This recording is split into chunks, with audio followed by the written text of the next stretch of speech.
कल जहाँ तक बताया था वहाँ तक समझ आ गया था। जी। अगर मैं आपसे पूछूं कि सात्विक वाले बंदे जो हैं कौन से एलिमेंट के होंगे तो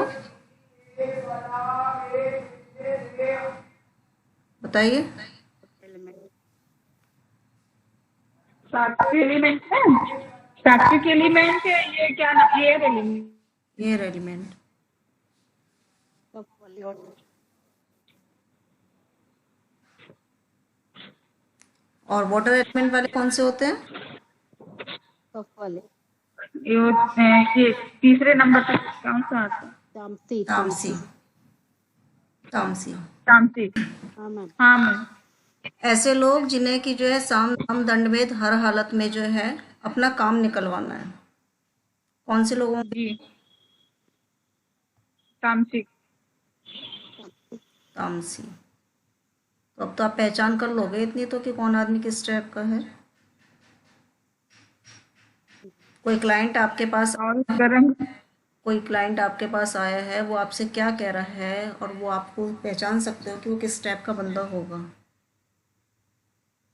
कौन से एलिमेंट का जी। होगा, ये तो पहचान सकते हो ना। वो जानबूझ के अच्छे जी। से बिहेव करे तो कैसे पहचानेंगे मैम। वो तो फिर उसके बॉडी स्ट्रक्चर पे जाएंगी। हम्म।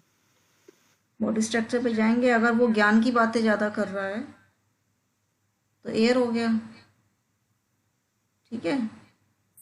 ज्ञान के संग वो जो है उसे ज्ञान के बदले पैसा भी चाहिए।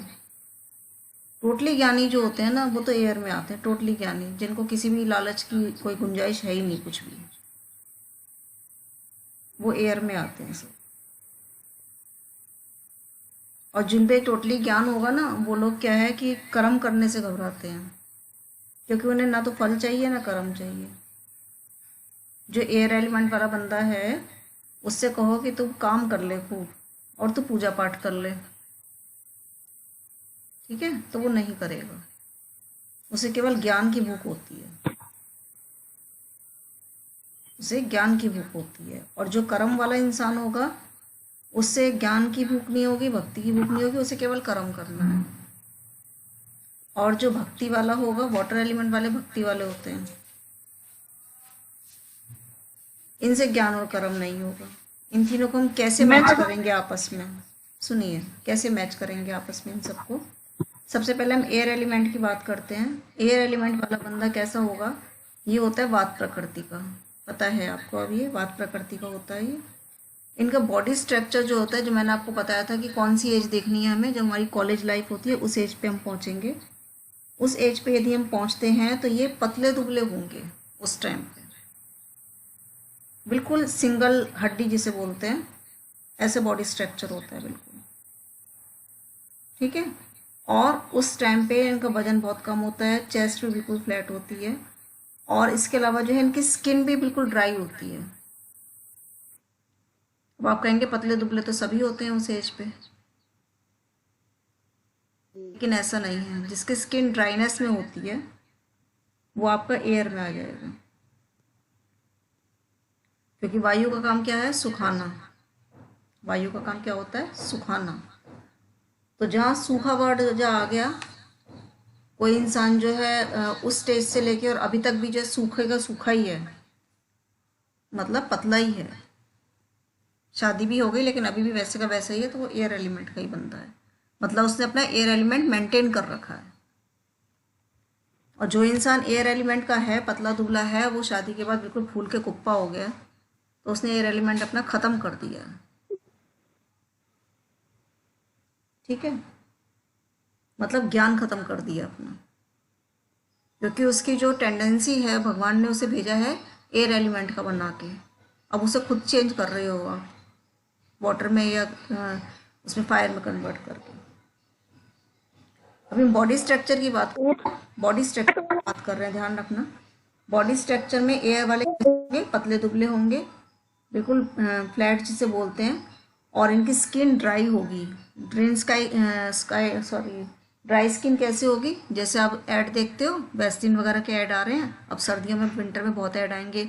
स्किन खुरच के देखी, वाइटनेस आ गई, हाथ पे कुर्चा वाइट आ गया, तो आप ये वाली वैसलीन यूज़ करिए, आप जो है ऑयली हो जाएंगे। तो हमारे एयर एलिमेंट को वो लोग ख़त्म कर रहे हैं क्रीम लगा के। रियलिटी में वही जो स्किन जो होती है खुरचने पे बिल्कुल ड्राइनेस दिख जाए, वो हमारा एयर एलिमेंट का बंदा होता है। ठीक है, तो स्किन कैसी हुई इसकी? ड्राई। अभी भी आप अपनी, अगर मान लो आप मोटे से पतले हो गए हो या पतले से मोटे हो गए हो, लेकिन स्किन की ड्राइनेस आपकी वही रहेगी। आप अपनी जो है खुरच के देखिए आपकी स्किन कैसी है इस समय, देखिए खुरच के। ड्राई है मैम, हम्म, ड्राई है मैडम। आपकी ड्राई है, आपकी प्रीति? प्रीति अभी मुझे कुछ पता ही नहीं चल रहा है। White white hello? लाइन ने हाथ पे स्क्रैच मारी है ना, वाइट लाइन आ रही है क्या नाखून से? नहीं, अभी तो व्हाइट लाइन अभी नहीं आ रही है, लेकिन मेरे को व्हाइट लाइन ना शुरू से बनती थी। मतलब ठंडी के महीने में मेरा हाथ पैर जैसे लगता था कि किसी बुढ़े की तरह जो सिकुड़ जाता है। अच्छा, ठीक। नहीं, पूरा वो आ जाता खरोच टाइप का। हाँ, तो वो एयर हाँ, वैसे होता है ये, ठीक है ना। हाँ, उस ठंडी के महीने मेरा पूरा एयर एलिमेंट का बंदा होगा ये आपका। तो इसके दो स्ट्रक्चर आपको समझ आया। अभी क्या स्ट्रक्चर समझ आया दो आपको? एक तो आपको ये समझ आया कि उसका बॉडी स्ट्रक्चर जो है पतला दुबला होना चाहिए था, ठीक है, और एक बॉडी स्ट्रक्चर कैसा होना चाहिए था उसका, मतलब स्किन ड्राई होगी उसकी। और इसके बाद जो है उंगलियां उसकी पतली पतली होती हैं बिल्कुल। जो ड्राइनेस है वो उसकी नहीं जाएगी बॉडी पे से, वो मोटे से पतले से मोटा जरूर हो जाएगा, लेकिन अगर फिंगर्स पतली पतली हैं, लंबी लंबी हैं, तो वो एयर एलिमेंट का ही बनता है। ठीक है। और स्किन जो है खुरदरी है। स्किन आपको देखने से ही महसूस हो जाती है कि आपको खुरचने वाला मेथड तो मैंने अभी आपको बताया। देखेंगे आप उसे तो आपको पता लग जाएगा इसकी स्किन जो है चमक रही है या इसकी सूखी है, वो देख के पता लग जाता है। हाथों को देख के पता लग जाएगा एयर एलिमेंट का बनता है ये। जी, किसी को होता है एकदम चिकना, जैसे एकदम मतलब चिकना एकदम होता है, मतलब स्किन पूरा हाँ हाथ का, पैर का, मुंह का पूरे। हाँ, तो वो ड्राई में एयर एलिमेंट में नहीं आएगा वो बंदा। ठीक है। पतली पतली लंबी लंबी उंगलियां, और उसके दांत होते हैं टेढ़े मेढ़े। दांत होते हैं टेढ़े मेढ़े, बाहर को निकले हुए जैसे दांत होते हैं। और उनके नाखून भी खुरदरे मिलेंगे आपको। नाखूनों में, नेल्स में भी चमक नहीं मिलेगी। मेरा तो ऐसे ही नेल, ऐसे ही है मेरा मैम। तो आप एयर एलिमेंट ही हैं, आपके दांत भी बाहर को निकल रहे हैं। आप पतले दुबले हो, आपके तो बिल्कुल मैचिंग हो ही रही है। आपने तो भी बैलेंस भी कर रखा है। मैंने कही ना जो शादी के बाद भी मोटे नहीं होते, ये आपकी फितरत है। और आपने इसे बदला, आपका एयर एलिमेंट खत्म हो जाएगा। ऐसे ही बना के रखना है इसे।